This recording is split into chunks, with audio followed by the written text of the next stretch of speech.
Nagugutom na ako pero mamaya pa kami kakain pagdating ni Happy kasi nandoon siya. Ako nang ginataan talaga sa talong at sitaw guys. Lalagyan ko ng talangka. Totoo lang, talaga ako mahilig sa ginataan pero trip ko ngayon. So, nagdagay natin ng luya at ayan. Tapos igisa lang natin ito para mabango. Red onion ang gamit ko. Silang yung talangka ko. Frozen talaga guys, pang hindi ko pero igisa lang natin ito. Nilagyan natin ng chicken stock powder. Pampasarap. Pag nagkaroon na siya ng kulay, saka natin ilagay yung gulay. Ilagay na natin yung gulay. Sabay-sabay na sila lahat guys kasi yung kalabasa dito sa gata. Madaling maluto. Hindi ka tulad sa Pilipinas. Kaya kailangan siyang isabay sa tawag nito, ibang gulay. So ayun na guys, lagyan na natin ng gata. Ang tamis ng gata na nabili na dito. Parang may mantika. Tapos, tatakpan lang natin ito. Parang ano, iba yung gata na ito. Parang kunti yung cream niya. Dapat coconut cream pala yung pinabili ko. Hindi coconut milk. Hindi yata itong gata niya. Pero kasi lang yung ganun. Tapos tatakpan ko lang ito. Hintay maluto.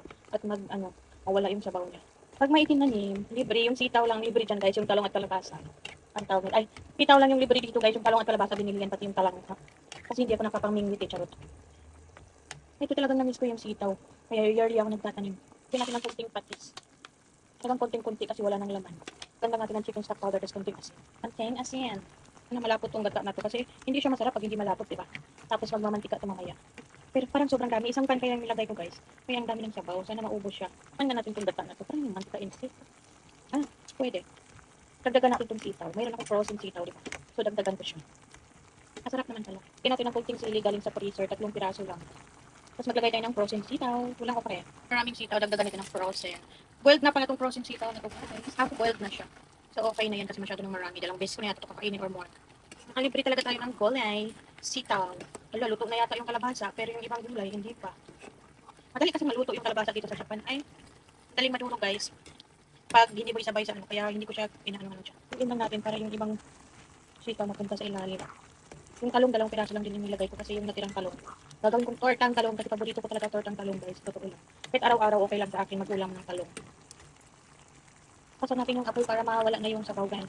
Kasi luto na yung mga gulay. Baka madurog na yung kalabasa. Tikman natin. Sarap parang ako. Sarap siya. Pero gusto ko yung walang sabaw na gata. Coconut cream ang nilagay ko dito guys. Mas hindi yun masabaw kasi puro cream lang yun. Pag coconut milk kasi mix siya guys. Mayroong sabaw. Siguro unang tiga at saka yung last na tiga nilagay. Dito ang ulam ko guys. Ang hinahanap ko agad yung tuyo at saka yung yung dried fish na nakabiak sa gitna. Yung habisugo, ganun. Sarap yun eh. Namiss ko tuloy. Lamb for lunch. Pinataang gulay na may talangka.